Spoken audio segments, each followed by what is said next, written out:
Hola a todos, yo soy María Paz de la Cruz y este es un nuevo programa de Derechos en Voz Alta, un espacio de Amnistía Internacional para conversar sobre derechos humanos. Como sabemos, tanto en Perú como en América Latina, estamos viviendo una serie de retrocesos en los derechos de las mujeres y diversidades, y además los grupos antiderechos y conservadores están ganando o tomando fuerza, ¿no? Para conversar sobre este tema estamos con Rita Segato. Ella es escritora, antropóloga y activista feminista argentina, residente en Brasilia y Tilcara. Hola Rita, ¿cómo estás? Gracias por estar aquí. Hola, ¿qué tal? Bien, bien, aquí estamos recién llegada. Sí, ayer, recién. Rita está acá, además, no les he comentado, invitada por Iberascani para un encuentro de mujeres creadoras performáticas, pero en esta oportunidad estamos conversando con Amnistía sobre estos temas y retrocesos en derechos, ¿no? Para empezar, cuéntanos cómo ves la situación de las mujeres y diversidades, tanto en Perú como en América Latina. Claro, el tema del retroceso no es solamente en el Perú y en América Latina, es también en los Estados Unidos muy fuertemente y también en Europa. O sea, es general, no afecta solamente a nuestro continente. Por ejemplo, en Estados Unidos siendo repensado el derecho al aborto, ¿no? Que es una cosa impresionante, ¿no? Y eso hay que entenderlo desde una perspectiva más abierta, más general, desde la perspectiva de la política en general. ¿Por qué? Nos tenemos que preguntar, y es una pregunta complicada, ¿por qué los partidos políticos y los sectores políticos que defienden la concentración de la riqueza, todos parecen aunarse hoy, concentrarse hoy en un frente antimujer? ¿Por qué, no?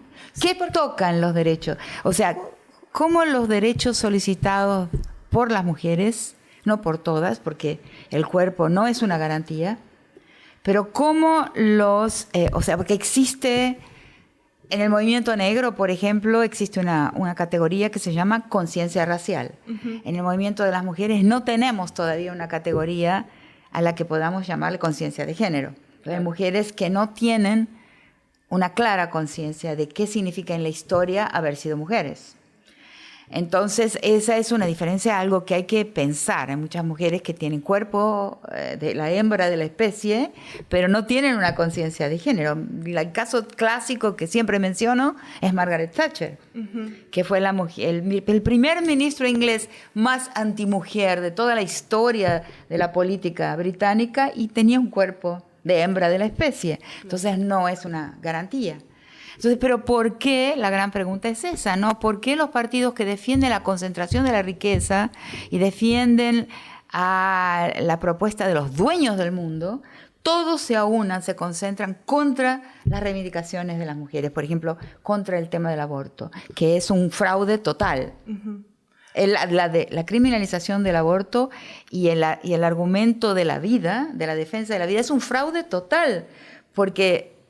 ¿Puedo explicar por qué? Sí, por supuesto. Porque si alguien viene y me dice, vamos a defender la vida, yo estoy totalmente de acuerdo. Pero la vida en todas partes. Claro. La vida en los derechos a la medicina, en los derechos a la salud, la vida en los derechos contra la pobreza, la miseria, en los derechos contra la guerra. Voy a defender la vida en todas partes, no solamente cuando esa vida se encuentra adentro de una panza de mujer. Ahí es sospechoso. Claro. Pero, por ejemplo, se había avanzado en Estados Unidos con el derecho al aborto y en muchas cosas habíamos avanzado y antes tampoco existía esta conciencia que mencionas, pero los movimientos antiderechos y los discursos de odio no son algo nuevo. A pesar de que habíamos avanzado, ahora, ¿por qué estarían teniendo Porque más ellos fuerza? También han avanzado. O sea, lo que muchas veces digo es que lo debemos percibir con alegría, porque solo demuestran lo que hemos avanzado. Solo demuestran lo que amenazamos con lo que defendemos. Y eso que amenazamos con lo que defendemos es lo que suscita el esfuerzo de ellos por ver si nos cierran el camino. ¿Y qué ganan ellos impactando en los derechos de las mujeres? ¿Qué gana el patriarcado, el capitalismo? Ganan algo muy evidente para mí. Ganan el mostrar al mundo que no vale la pena defender derechos. Porque sí, o sea, tanto en el campo del género como el de la raza también, si se avanza en esos campos, podemos demostrar que las luchas valen la pena. Y eso es lo que quieren impedir por todos los caminos y de todas las formas posibles. Y ante esto, entonces, ¿qué deberíamos hacer los movimientos Decir feministas, esto que estoy diciendo. Primero, vas a defender la vida, vamos juntos. Pero la vida en todas partes, la vida en Gaza, ¿la vamos a defender juntos? ¿O no? Entonces, si la vida la estás defendiendo solo en un lugar, después que sale de ahí, encuentra un agujerito y sale y ahí que se muera, estás mintiendo. Hay que decirlo. Yo creo mucho en la palabra. Y dentro de los grupos feministas también que nos estamos buscando y que tenemos que defender, ¿qué piensas de esta idea, por ejemplo, que definitivamente nos debilita, impulsada también por los grupos TERF o transexcluyentes, de que las mujeres trans no forman parte del movimiento feminista? Es la estupidez más grande que he escuchado en mi vida. Y lo siento mucho que está en algunas feministas que son inclusive más viejas que yo. No puede ser. Tienen que darse cuenta que uno de los grandes pasos del feminismo fue que entendió que tenía que criticar el determinismo biológico. Eso fue uno de los grandes momentos de la historia de nuestro movimiento. O sea, mostrarle al mundo que el determinismo biológico tenía que caer, inclusive en la determinación de la sexualidad y de otros, de los roles, de todo lo que quieras. Y además, otra cosa que quienes estamos en la perspectiva decolonial, sabemos que el determinismo biológico no estuvo ahí siempre. En los pueblos indígenas, por ejemplo, la transitividad de género, o en el mundo, por ejemplo, de las tradiciones africanas en Brasil y en el Nuevo Mundo en general, la transitividad de género estuvo abierta siempre hasta que llega el periodo conquistador colonial. Cuando llega la conquista y la colonización, ahí se impone el determinismo biológico. Hay pruebas de eso, en mis artículos lo he citado mucho. Un gran estudioso, justamente peruano, Giuseppe Campuzano, tiene un nombre italiano, pero era peruanísimo, ya fallecido. Él muestra las cédulas coloniales con los castigos que esas cédulas imponen al indio que se vista de india y a la india que se vista de indio. Eso está en los documentos de la colonia. Ellos binarizan el mundo e imponen el determinismo biológico. Y la raza también es lo mismo. Es una imposición del determinismo biológico, de una posición a los vencidos que los biologizó. Y les impuso una visión racial que antes no existía. Eso también es un peruano que lo ha mostrado, Es un determinismo, que fue Aníbal Quijano. Igual es histórico, sistemático, colonial, o sea, todo esto... Total. Para romper con eso tenemos que... Sí, los antropólogos, mucho antes de la antropología clásica, ha mostrado que en el mundo indígena había casamientos del mismo cuerpo, por ejemplo. No es ningún invento reciente. O sea, pero muestra por parte de ciertos feminismos una ignorancia imperdonable. ¿Y cuál es el riesgo de que esto siga avanzando, por ejemplo? O sea, yo creo en nuestro movimiento, el movimiento feminista, en que sea plural. Yo quiero que el mundo sea plural. Mi meta histórica es un mundo sin hegemonías. Y un movimiento feminista donde nadie mande a los demás lo que debe y lo que no debe hacer. Entonces son grupos que han surgido siempre dentro del movimiento de algunas posiciones que quieren dominar el movimiento, verticalizarlo. Y este movimiento nunca será vertical, nunca. Quería comentar también sobre un caso, lamentablemente, que es emblemático ahora, que hemos sido testigos del caso de violencia sexual, que es el caso de Gisèle Pelicot en Francia, ¿no? A quien su marido, Dominique Pelicot, para quienes no lo conocen, drogó durante casi una década y reclutó a más de 80 hombres para que la violaran, ¿no? Entonces, quería un poco que nos puedas comentar sobre este caso, de la manera en que se está llevando el juicio, además, porque alrededor de esto se habla mucho de las visibilidades de las víctimas. Entonces, quería si podías compartirnos una reflexión al respecto. Sí, para mí comprueba algo que está en lo que he dicho a partir de mi libro, Las estructuras elementales de la violencia, y es que el pacto entre hombres, o sea, que para un hombre no existe nada más importante que otro hombre. Entonces, lo que muestra la escena que ese hombre preparó, que según ha dicho que es una venganza contra una infidelidad de la mujer, yo creo que últimamente he venido a pensar que, por ejemplo, que hay una envidia, o sea, que muchos feminismos son hechos por envidia de algo que las mujeres tenemos y los hombres no. Algunos sí, ¿no? Porque, como digo, no creo en el determinismo biológico, pero En general los hombres no pueden acceder a ciertas formas de relacionalidad, de alegría, de espontaneidad que las mujeres sí podemos, de intimidad rápida, ¿no? Que las mujeres sí podemos. Entonces hay como una envidia de la posición femenina. En eso fue, yo le llamo el error de Freud. No hay una envidia del falo, hay una envidia de otra cosa. Entonces, en este caso, este hombre demuestra que son mucho más importantes para él los otros hombres y la manera en que los otros hombres lo pueden ver y apreciar que su propia mujer. Tiene que ver con lo que llamo, primero en mis primeros textos le llamo la fratría o le llamo la cofradía masculina, ¿no? La alianza. Y hoy le llamo la corporación. La unión, la alianza masculina tiene una estructura corporativa. ¿Y cómo debería ser el rol entonces de las masculinidades o nuevas masculinidades en este contexto? Porque se habla mucho de los desafíos de las mujeres y de las diversidades, pero ¿y cuál es el rol de las masculinidades? Además, eso está sucediendo, ¿no? Los hombres tomar conciencia de cómo se han ido agravando ciertas características del ser masculino. Y ciertas metas del ser masculino, la defensa de algo concebido como un estatus, una posición social, un prestigio de la masculinidad. Muchos hombres, yo tengo hombres que me saludan y me agradecen por la calle, y lo más curioso es que son de diversas edades, no son solo jóvenes. Gracias, Rita Segato, abajo el mandato de masculinidad.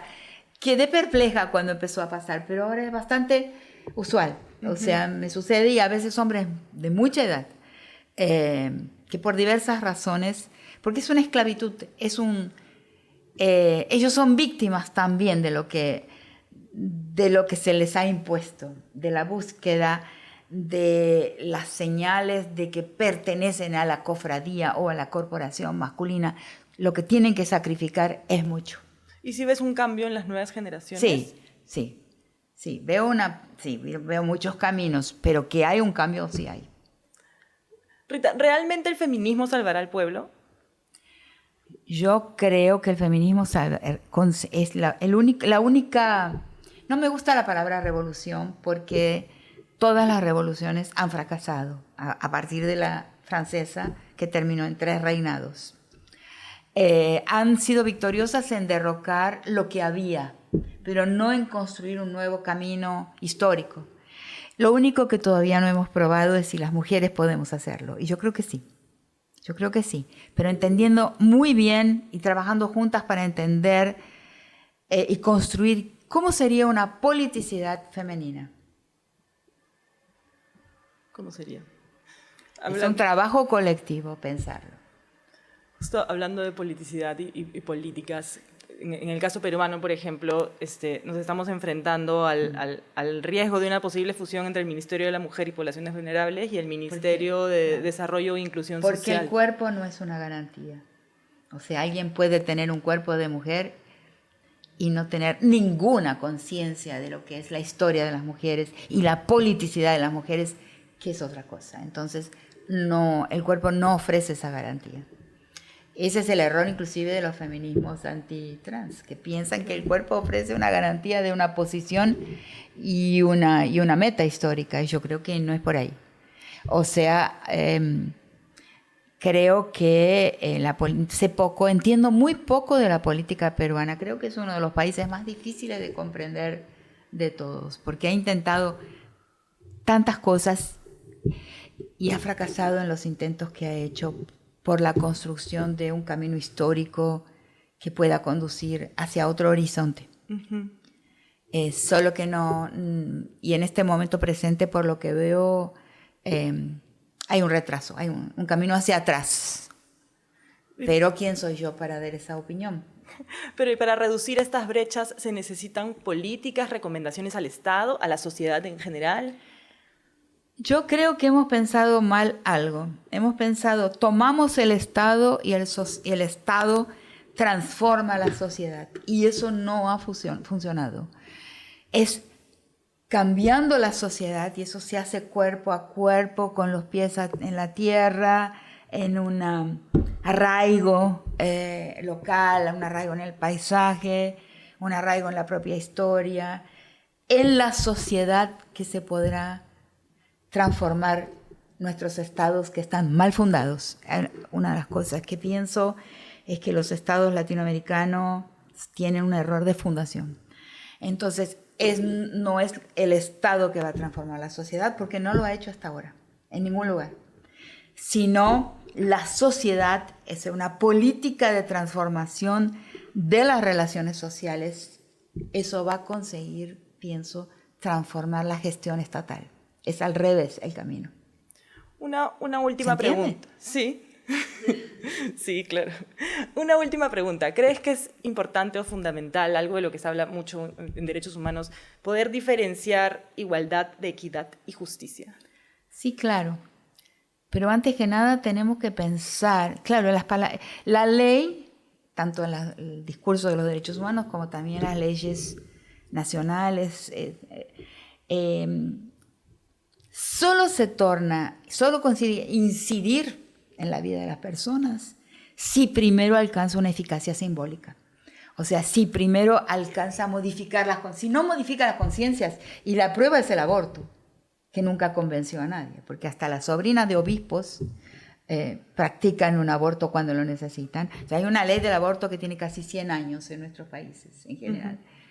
Pero nunca convenció a nadie. Si la ley no convence, si la ley no transforma a cada persona, a cada mujer, porque estamos hablando de las mujeres, en un juez, en alguien que puede levantar un dedo y apuntar a alguien diciendo, estás haciendo esto, que es un crimen. Si cada individuo, si cada sujeto o sujeta de una sociedad no es juez de la vida, la ley no tiene vigencia, por más bonitos nombres que consigamos colocar. Tengo una fe jurídica no muy fuerte, y menos hoy. Menos con lo que está pasando en Palestina, lo que está pasando en Medio Oriente. Y me prometí a mí misma nunca hablar en público ni volver a dar ninguna entrevista sin hablar de Gaza. Importante. Demuestra algo muy importante. Demuestra que no existe Estado de Derecho. No hay Estado de Derecho. Inclusive que estamos todos y todas las personas, todos los pueblos y las naciones en peligro. Porque el único derecho que hay hoy es el derecho del poder de muerte. Quien tiene el poder de muerte, no hay quien lo pare. Entonces, toda la cuestión jurídica tiene que ser pensada a partir de Gaza. Es un parteaguas en la historia. La historia se divide en pasado y presente en Gaza, porque no hay más Estado de Derecho, no hay ley. Ping Pong. con Rita Segato. patriarcado. A la mierda. ¿Qué voy a hacer? Soy argentina. Está muy bien. Feminismo. Repensándose. Deconstrucción. Obligatoria. Diversidades. El futuro. Pluralismo. Feminicidios. Por envidia. Aborto. Derecho a la vida en todo lugar. Gaza. Fin del Estado de Derecho. Antiderechos. Los derechos solamente son un discurso eficaz. Eficacia simbólica del derecho antes. Muchísimas gracias, Rita, por acompañarnos en este espacio. En verdad ha sido un lujo. Bueno. Si te gustó este programa, compártelo. Pero antes de irnos, te dejamos 3 maneras de sumarte al movimiento y tomar acción por los derechos humanos. Firma aquí nuestra petición para exigir un sistema de búsqueda especializado para mujeres desaparecidas que tome en cuenta el mayor riesgo en el que se encuentran. Firma aquí nuestra petición para exigir la despenalización del aborto en todos los casos de embarazo infantil y violación sexual. Y firma aquí para pedir verdad, justicia y reparación para todas las víctimas de la represión durante las protestas iniciadas en diciembre del 2022. Muchas gracias y nos vemos pronto para seguir hablando de derechos humanos en voz alta.